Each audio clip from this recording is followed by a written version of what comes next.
Hi. The model hierarchy from Audi is very straightforward for the most part. The base model of a given platform begins with an A. You get a couple of trim levels for that A, and then you can swap the A for an S, and you have a pretty thorough overhaul with uprated performance and some extra luxury and tech. Finally, you throw an R in front of the S, and you have the top dog for a given platform.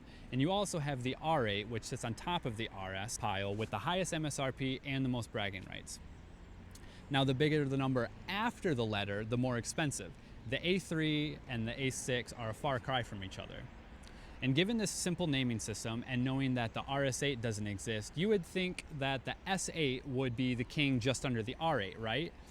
But what if I told you there was one car in the lineup that bucked this trend, wore an A, and carried a higher price tag than an R8? There's one letter that trumps R in the Audi nomenclature universe, and that's W. Enter the Audi A8L W12.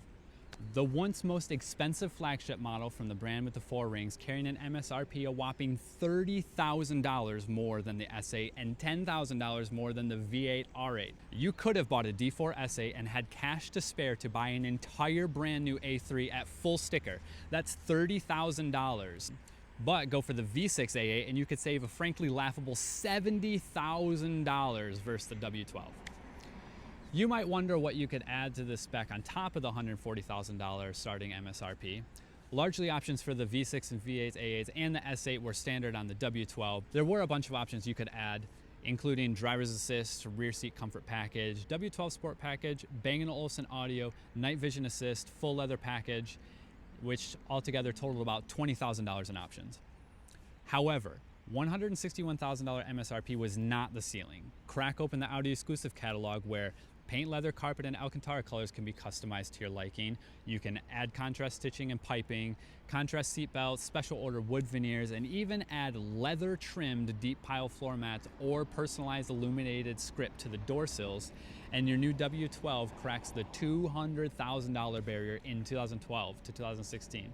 That's $271,000 in today's money and $20,000 more than the 2023 R8 V10 GT, the most expensive car ever produced by Audi. The elephant in the room may be that you thought the S8 was the flagship sedan in Audi's lineup, and you'd be forgiven because outside of China where the Maybach competing Horch edition exists, the S8 is now the long wheelbase and the new flagship after the W12's sad departure from Audi's lineup.